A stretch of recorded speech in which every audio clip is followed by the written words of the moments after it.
بسم اللہ الرحمن الرحیم نحمدہ ونصلی علی رسولہ الکریم وعلی آلہ واصحابہ اجمعین اما بعد اعوذ باللہ من الشیطان الرجیم بسم اللہ الرحمن الرحیم ووجدک ضالا فہدی ووجدک عائلا فأغنی فأما الیتیم فلا تقہر وَأَمَّا السَّائِلَ فَلَا تَنْهَرْ وَأَمَّا بِنِعْمَةِ رَبِّكَ فَحَدِّثْ صدق اللہ۔ کئی دن سے اس سورہ کے بارے میں بیان چل ہی رہا ہے۔ ظاہر بات ہے جی، ایک ایک آیت کی تفسیر سالوں لگ سکتے ہیں۔ ایک تفسیر لکھی جا رہی ہے، سینکڑوں جلدوں میں لکھی جا رہی ہے، وہی لکھی جا رہی ہے، اللہ جی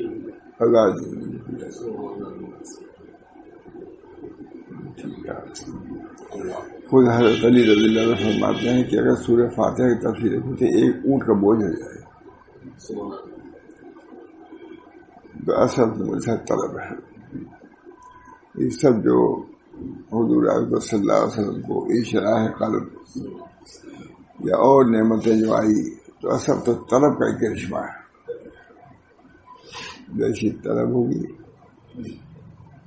ویسے اللہ تعالیٰ کی طرف سے انعامات ہوں گے۔ طلب بہت بڑی چیز ہے۔ اللہ تعالیٰ ہمارے حضرت کو جزائے خیر دے۔ طلب پر بہت کلام فرما دیتے۔ طلب اگر ہو تو اللہ تعالیٰ کی طرف سے طلب کے پیاس کو بجھانے کے لیے بہت سی سبیل ہے اللہ کے نزدیک۔ اللہ تعالیٰ ہم سب کو اپنی طلب سے مشرف فرمائے۔ فرما رہے ہیں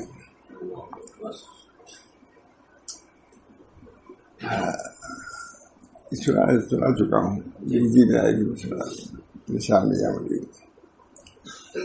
بعض مفسرین نے والن کا مفہوم یہ بیان فرمایا ہے، ووجدک ضالا فہدی، ہم نے آپ کو بے خبر پایا۔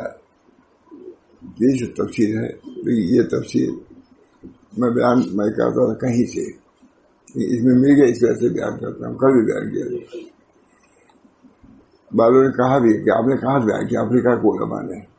میں نے کہا بھائی اب کہیں دیکھا ہوگا سنا ہوگا، اس میں وہ چیز مل گئی الحمدللہ۔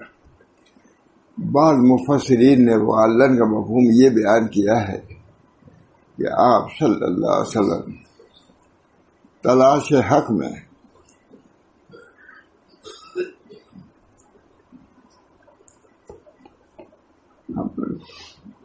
کئی دن کئی لمحہ اس تلاش میں نکلتے ہیں۔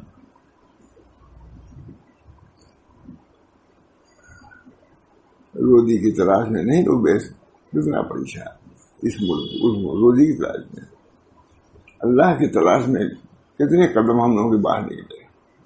اللہ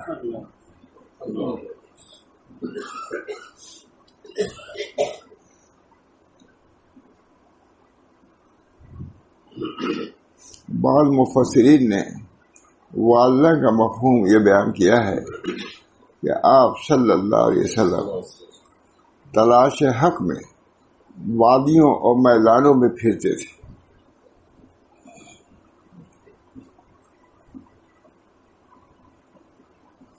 اس کی توضیح کرتے ہوئے شیخ الاسلام علامہ عثمانی فرماتے ہیں کہ جب حضرت صلی اللہ علیہ وسلم جوان ہوئے تو قوم کے مشرکانہ اطوار اور بیہودہ رسم و راز سے سخت بیزار تھے۔ طبیعت صحیح تھی، سالم تھی، طبیعت میں کوئی کھوٹ، کوئی دغا، کوئی ایسی چیز نہیں تھی جو ان چیزوں سے روکتی۔ جب قلب شفاف ہوتا ہے تو شفاف چیزوں کا طالب بھی ہوتا ہے۔ قلب صاف، اس وجہ سے کفر کی اس میں کہاں گنجائش، کفر اور شرک کو کہاں دیکھ سکتے ہیں۔ لکھا ہوا ہے کہ جہاں اسلام نہیں پہنچا ہے وہاں بھی توحید کو ماننا ضروری ہے، عقائد کی اس میں ڈالنا ہے۔ کیونکہ انسان کی طبیعت اللہ تعالیٰ نے مجبور کیا ہے، اس پر پیدائشی یہ ہے کہ شرک سے نفرت ہوگا، اس سے بھی سوال ہوگا، رسالت کا سوال نہیں ہوگا۔ توحید کا دیکھ لیجیے گا یہ مسئلہ، توحید کا اس سے بھی سوال ہوگا۔ تو وہ نہیں سمجھ میں آتا کہ ستارے کس نے پیدا کیے، کہ پہاڑ کس نے پیدا کیے۔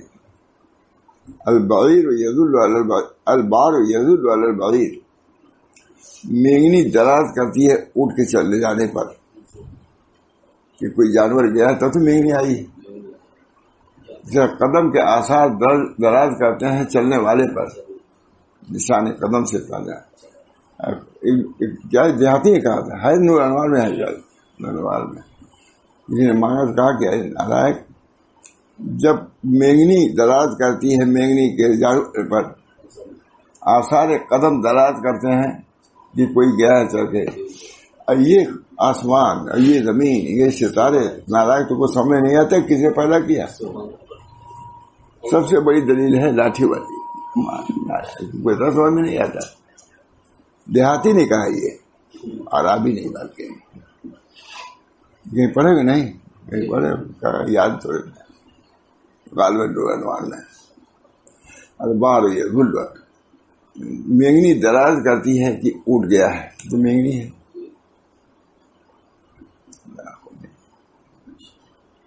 نشان قدم سے کہاں کہاں لوگ پہنچ جاتے ہیں تلاش کرتے ہوئے۔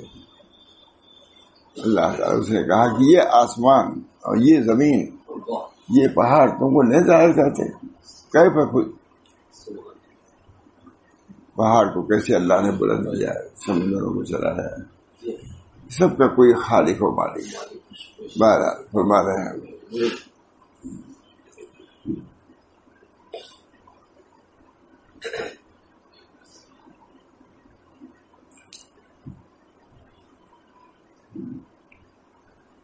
آپ صلی اللہ علیہ وسلم، یہ ابھی پوری بات نہیں ہے، درمیان چھوڑ گیا تھا۔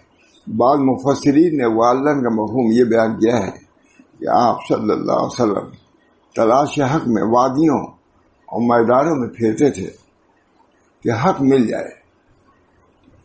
اسی سلسلے میں آپ صلی اللہ علیہ وسلم کا غار حرا میں جانا ہوا، اسی سلسلے میں۔ اچھا کسی نے اس انداز سے نہیں لکھا، اسے میں نے کہا دوبارہ سنا لوں۔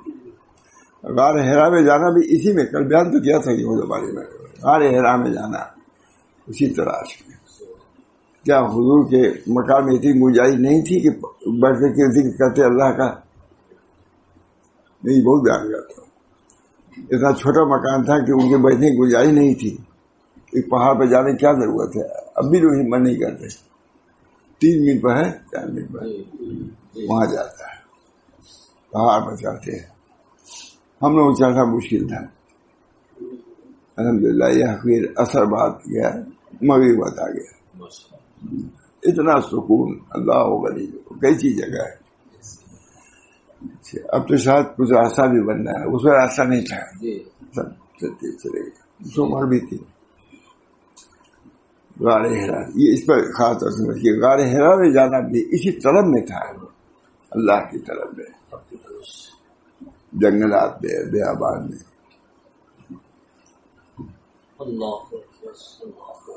باغ میں لگتا نہیں، صحرا سے گھبراتا ہے، ماشاء اللہ صاحب کا کہیں یہاں کہیں یہاں، بڑے گاؤں گھومتے تھے۔ باغ میں لگتا نہیں، صحرا سے گھبراتا ہے جی، اب کہاں لے جا کے بیٹھے ایسے دیوانے کو ہم۔ یہ بہت حسن کا مشہور شعر ہے۔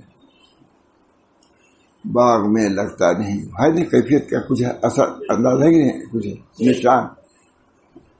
باغ میں لگتا نہیں، صحرا سے گھبراتا ہے جی، اب کہاں لے جا کے بیٹھے ایسے دیوانے کو۔ حضرت عبد الباری ندوی نے حضرت سے کہا کہ حضرت آپ خانقاہ میں رہتے تھے؟ خانقاہ میں؟ میں نے کہا ہاں رہتا تھا، لیکن میں نے تو آپ کو نہیں دیکھا کبھی۔ حضرت ہم لوگ سے کرتے، ارے بھائی میں کوئی دکھانے کے لیے تھوڑی گیا تھا، جو کام ہوا پھر جنگل میں چلا جاتا تھا، اثر با مرید الحسن صاحب کو لے کر کے وہیں کچھ اشعار بھی سنتے تھے، کچھ کبھی حال اسی انداز کا تھا، کبھی فتح پور کبھی کاری صاحب، کبھی حمیدپور، کبھی ایک ہے کوٹ ہے ادھر ندواسا کی طرف کلا، وہاں بھی عورتیں بتلاتی تھیں.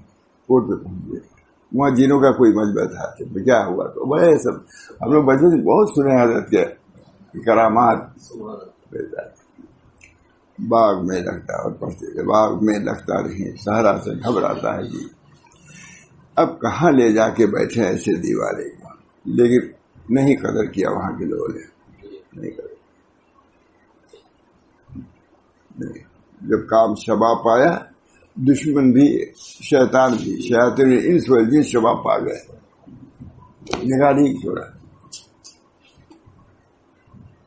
ہم لوگ پڑھ رہے تھے تو آگے اسی وقت کیا کیا ہوا اللہ ہی بہتر. باغ میں لگتا نہیں صبر سے گھبراتا ہے. بہرحال غار حرا میں تشریف لے جانا اور وہاں خلوت نشینی اختیار کرنا ہوتا. تائید سورہ پر کہتے ہیں غار حرا میں جانا حضور صلی اللہ علیہ وسلم کا، اور وہاں خلوت نشینی اختیار کرنا ہوتا. اسی طرح کا کرشمہ یہ نہیں کہ ویسے کوئی دماغ پر اثر ہو گیا تھا اور کبھی جنگل چلے گئے کبھی بیابان، نہیں، طلب حقیقی اللہ کی طلب میں.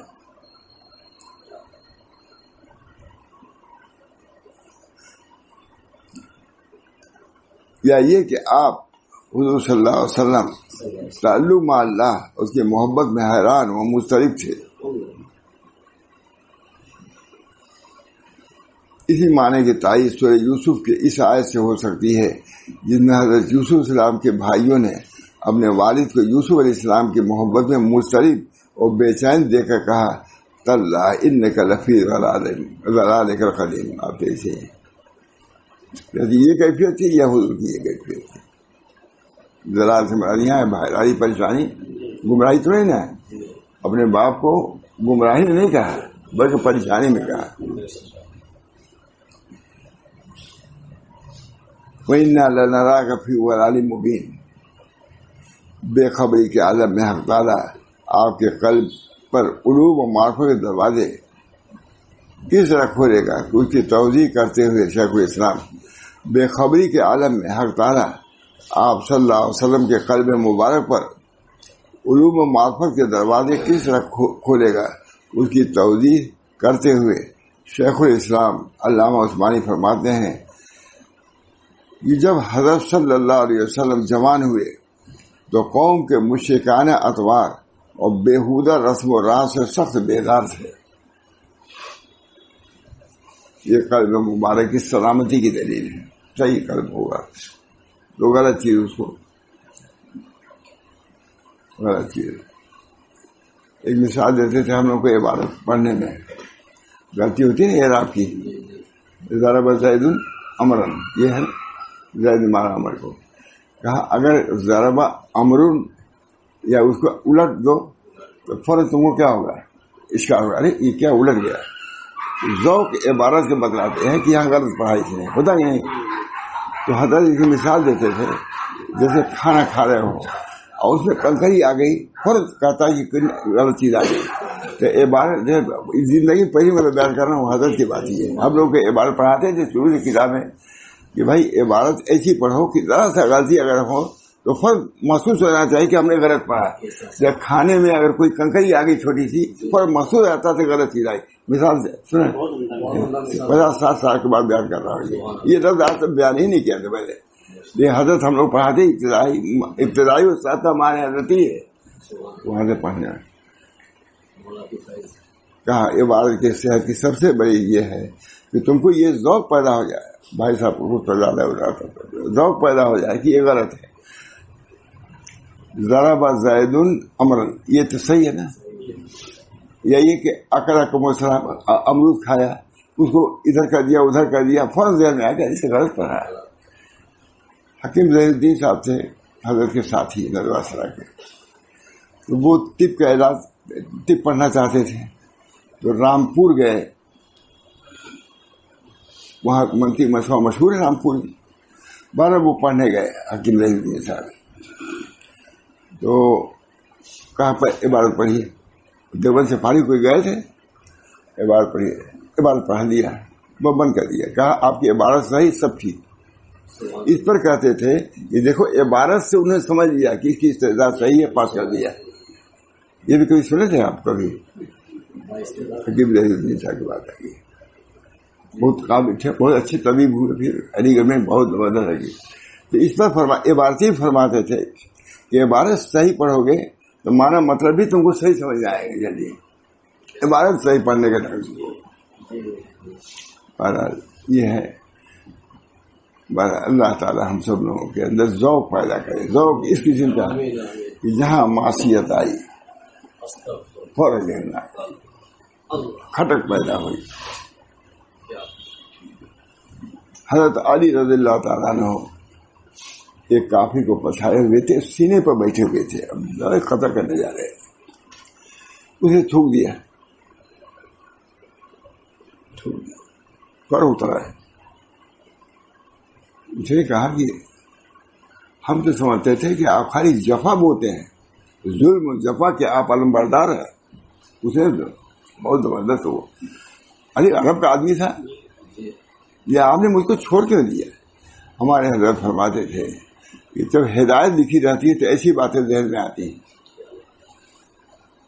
اس کے ذہن میں بات آئی، حضرت علی کے ذہن میں کیا بات آئی کہ میں تم کو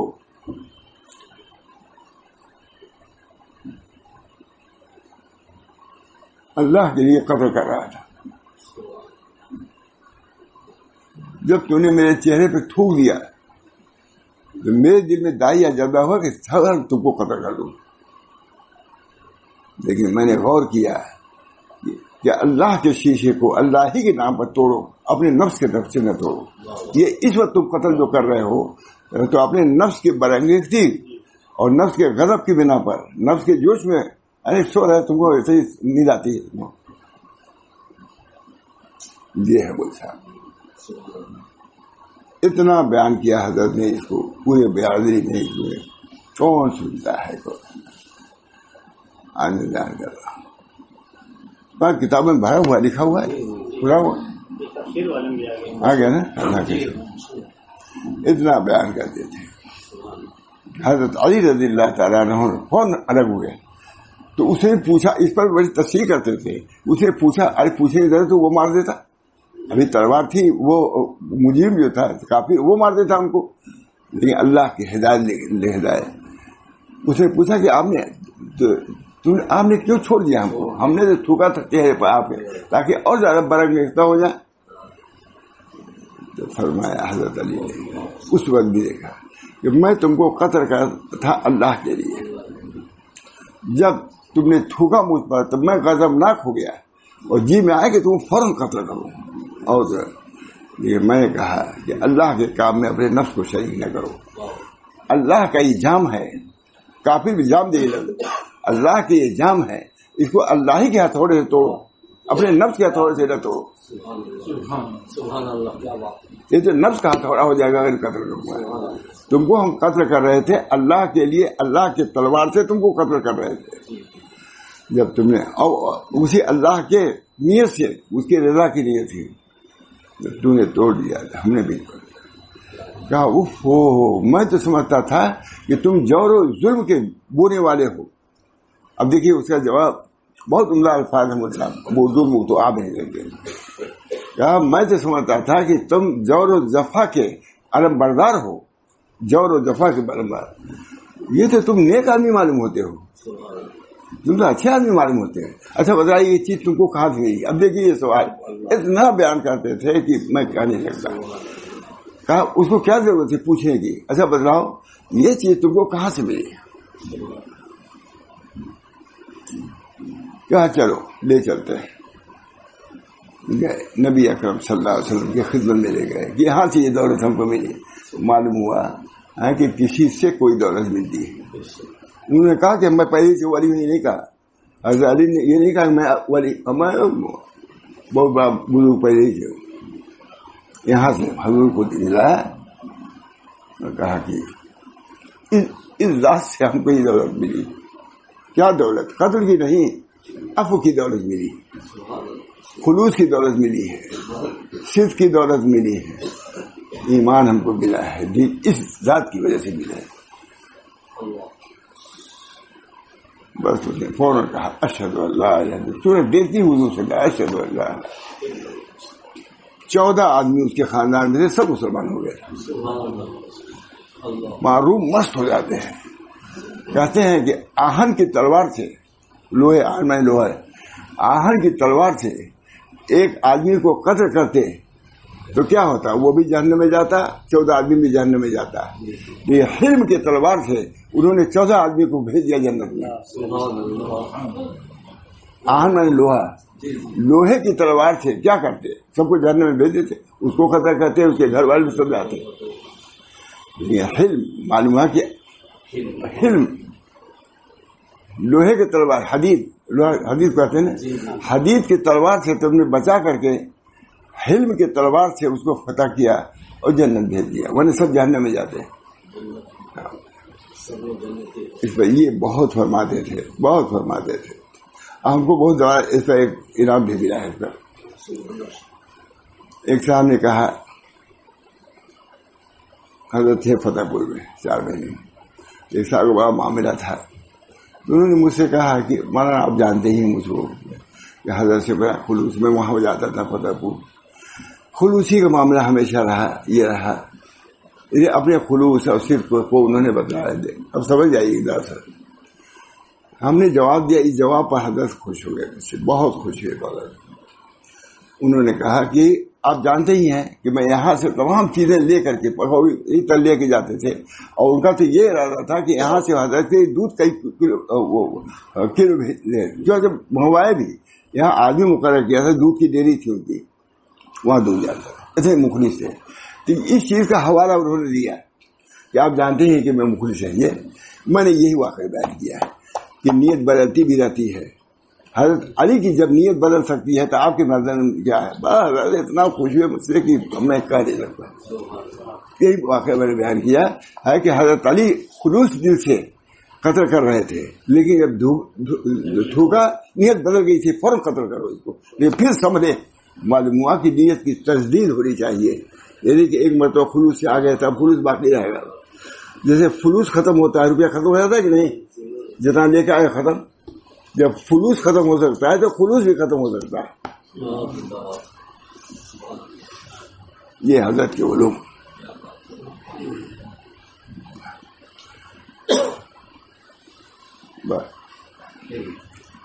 اللہ تعالی ہم سب لوگوں کو اخلاص کی دولت سے. اس سے معلوم ہوا کہ حضرت علی کو اپنے اصلاح کی ہر وقت فکر رہتی تھی. عین وقت پر جبکہ وہ تلوار اٹھا یہ بھی حضرت کہتے ہیں عین وقت پر جبکہ وہ تلوار اٹھا کر حضرت علی کو قتل کر سکتا تھا ان کے ہاتھ میں تلوار اس کے ہاتھ میں. لیکن حضرت علی نے دیکھا غور کیا کہ میری جان چلی جائے لیکن بدنیتی نہیں ہونی چاہیے. جان بھی جائے نیت صحت نیت کے ساتھ خلوص نیت کے ساتھ. اللہ ہم سب لوگوں کی دولت سے بہت اس واقعے میں بنیادی واقعہ ہے یہ حضرت کے بیان کیا. یہاں سے وہاں سے میں عقیدت سنتے ہی رہا اس پر مست کرتے تھے. ہمارا روم بھی مست ہو گئے اس کو بیان کر کے. مولانا روم کہتے ہیں کہ آہن کی تلوار سے بچا کر کے حلم کی تلوار کو اختیار کیا ہے. آہن یعنی لوہے کے تلوار اگر استعمال کرتے کیا ہوتے سب جہنم میں جاتے. وہ آدمی بھی جاتا ہے اس کے بچے بھی جاتے. حلم کا تلوار کیا گا پوچھو بھائی کیوں تھوک دیا تم نے. یہ سب بات ایسے موقع کو کوئی کرتا ہے. مارا تھر سے کھڑو جہنم تصیب. حضرت علی نے یہ بھی بنیاد رکھی ہے خلوص کی بنیاد رکھی ہے. حضرت علی کا واقعہ ہے نا. حضرت علی ایک صاحب کہتے ہیں حضرت علی 14 قدم دنیا کی طرف گئے تھے. سنبھل کے بولا کرو. صحابی کے بارے میں بہت محتاط. ہاں اخلاص سے یہ اس واقعہ بیان کیا ہے نا. یہی معلوم نے لکھا. پھر اسی کے بعد حضرت عمر کا بھی ایک واقعہ ہے اس کو بھی دیکھ لیجیے گا. اسی قسم کا ان کا بھی ہے. اس ہمارے مخلص لوگ تھے. ابو بکر صدیق ایک سے ایک اخلاص کے امام تھے. حضرت ابوبکر صدیق اخلاص کے امام، حضرت عمر، حضرت علی، حضرت عثمان انہیں مخلص تھے. محاصرے میں تھے حضرت عثمان رضی اللہ تعالیٰ عنہ، اسی میں قتل ہی ہو گئے، شہید ہو گئے. قتل انہیں نے شہید کیا. لیکن کسی نے کہا حضرت مسجد نبی میں وہیں تھا مکان، کوئی دور تھوڑی تھا، آپ نے دیکھے ہوئے، ہم نے تھوڑا سا اندازہ ہے. جہاں حضرت عثمان کو قتل کیا ہے مسجد نبی کے قریب ہی ہے. ازدحام تھا، گھیرے ہوئے تھے، احاطے محاصرے میں تھے حضرت عثمان. ایک شخص نے کہا حضرت یہ باغی لوگ مسجد نبوی میں امامت کرتے ہیں، کیا ہم ان کے پیچھے نماز پڑھ سکتے ہیں؟ میرا جواب سنیے، یہ سب چاروں خلفائے راشدین جو کہے جو ہی نہیں کہے گئے، سب کی مثالیں دے سکتے. حضرت عثمان نے فرمایا ہاں نماز اچھی چیز ہے، پڑھ لیا کرو. جو قاتل ہیں ابھی ان کو قتل کرنے ہیں، قتل ہی کے لیے جمع ہوئے ہیں، لیکن مسجد نبوی میں وہی امامت کر رہا ہے. حضرت عثمان سے کسی نے کہا حضرت کیا میں ایسے باغی لوگ کے پیچھے نماز پڑھ سکتا ہوں؟ اب باغی نہیں رہے، نماز رہ گئی. کہا ہاں نماز اچھی چیز ہے، پڑھ لیا کرو. کوئی کہے گا جلدی لے آئے صحابہ کی سیرت لے آؤ، اس کے پیچھے نماز نہ پڑھو، اس کے پیچھے نماز پڑھو، اس کی تقریر نہ سنو، اس کو واز نہ سنو. جب حق سامنے رہے گا تو یہ سب نہیں سنتا ملتا. اس کی تقریر سے یہ ہوگا، اس کے بیان سے ہوگا، ان کی مجھے بیٹھے ہوئے یہ ہوگا تو وہ، یہ سب چیزیں کیا ہے ان میں خلوص کی خلوص ہے. جب طالب حق ہوتا ہے وہ ان چیزوں کو نہیں دیکھتا. حضرت عثمان للہیت، میں سچ کہتا ہوں جب میں جنت البقیع میں گیا تو سب سے زیادہ اس کو حضرت عثمان پائی. حضرت فرماتے تھے کہ حضرت عثمان اپنے سر کو اللہ کے سامنے پیش کریں گے کہ اس سر کو کس جرم میں قتل کیا گیا ہے. جہاں تک اس کے بعد ایسی آفتیں ہوئی کہ بہت دیر سے آفتیں بندی نہیں قتل. تو حضرت عثمان اپنے سر کو پیش کریں گے، یا رب العالمین یہ کس جرم میں قتل کیا گیا ہے؟ کوئی جرم نہیں تھا. باغی لوگ باغی ہوتے ہیں.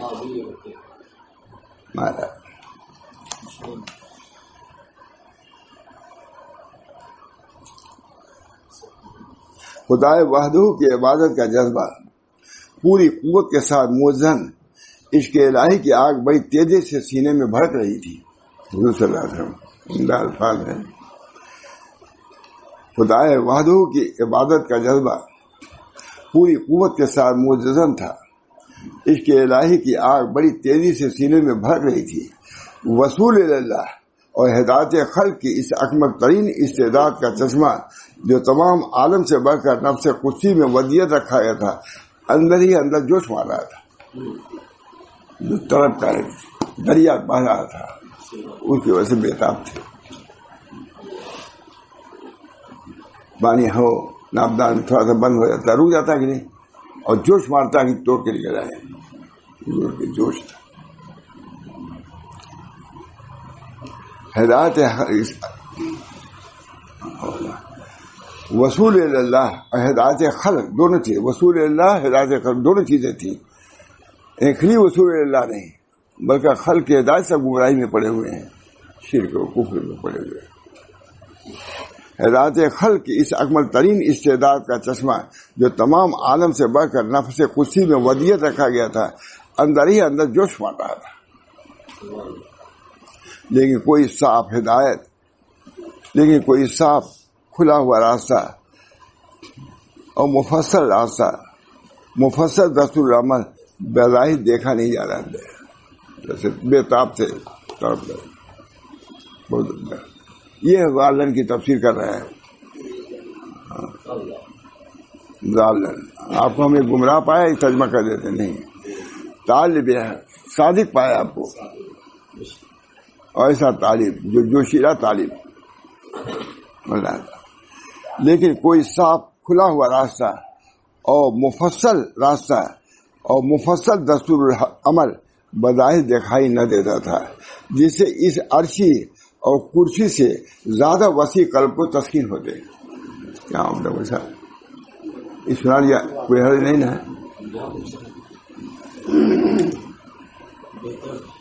نہیں دے، جس سے اس عرش اور کرسی سے زیادہ وسیع قلب کو، کرسی کتنی بڑی ہے، وسیع کرسی وہ سماوات والا کہتے ہیں آسمان و زمین کے برابر کرسی ہے. مثال کتنی عمدہ دیا ہے. معلوم ہے کہ حضرت عثمان حضور صلی اللہ علیہ وسلم قلب کرسی وغیرہ سے بھی زیادہ وسیع تھا عرش سے.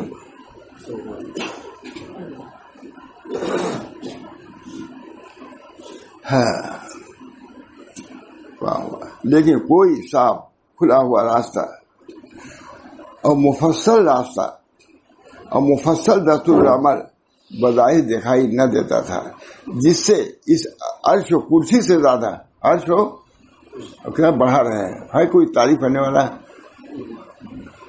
سال بھر تبھی الفاظ نہیں لے آ سکتا. وہ کیا جانے گے؟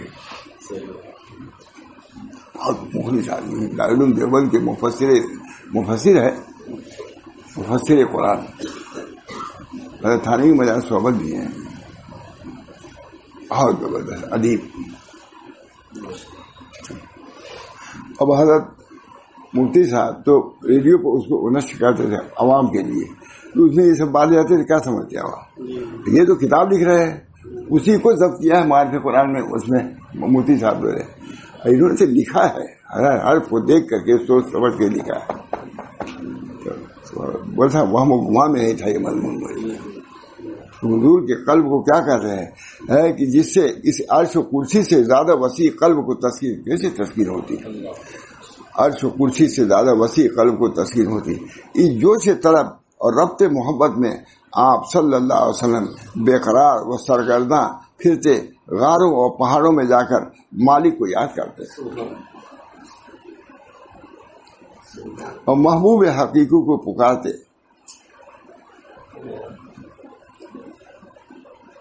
آخر اللہ رب العزت نے غار حرا میں فرشتے کو وحی دے کر بھیجا، اور رسول اللہ صلی اللہ علیہ وسلم اور اصلاح خلق کی تفصیلیں ہیں اور بھیجا، اور وصول اللہ اور اصلاح خلق کی تفصیلیں راہیں آپ صلی اللہ علیہ وسلم پر کھول دیے. اب جائیے اقرا پڑھیے اور پڑھائیے، سنائیے، تیز ساتھ سناتے رہیں گے.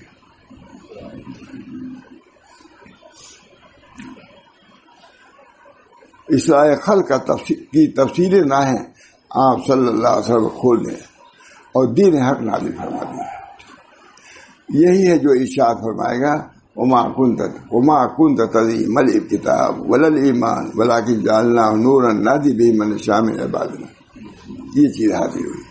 آپ تو کچھ جانتے بھی نہیں تھے، ہم نے کھولا سب کچھ. آپ بیان کر رہے ہیں.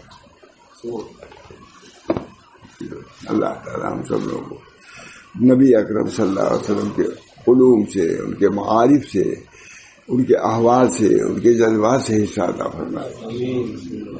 دین کا کیسا داعیہ ہے، خود اپنی اصلاح کی فکر، لوگوں کی فکر کا ایک داعیہ اور جذبہ. خیار و امتی من دعا الی اللہ وحبب عبادہ الیہ. میرے امت کے بہترین وہ لوگ جو ہیں جو اللہ کی طرف دعوت دیتے ہیں. نبی سب سے بڑا دعوت دینے والا داعی، سید الداعی کو نبی صلی اللہ علیہ وسلم. خیال ہو من دعا الی اللہ، اسی کام میں لگے.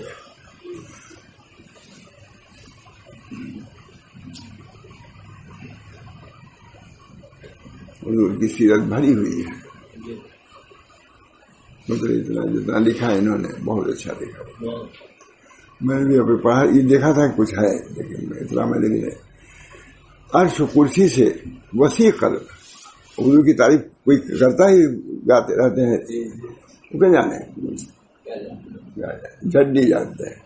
وہ یہ علم و معرفت، یہ ہے تفسیر. قرآن کی تفسیر لکھا ہے کہ شاہ عبد القادر نے جو ترجمہ کیا ہے اس سے عمدہ ترجمہ اردو میں ہی ہو سکتا تھا. بالکل قریب اقرب الی عربی ان کے اردو ہے. اردو میں جو ترجمہ کیا ہے قرآن کا ترجمہ لذیذ بالکل بہت. یہ تفسیر بھی اسی انداز کی حضور صلی اللہ علیہ وسلم کی تفسیر نہایت جامع الفاظ میں فصیح انداز پر بیان کیا ہے. اللہ ہم سب کو توفیق دے. یہ حقیقی چیز آہن کتنی عمدہ بچا ہے. اگر آہن کے تلوار استعمال کرتے حضرت علی تو کیا ہوتا ہے؟ کتنے لوگ جہنم میں چلے جاتے ہیں. لیکن حلم کی تلوار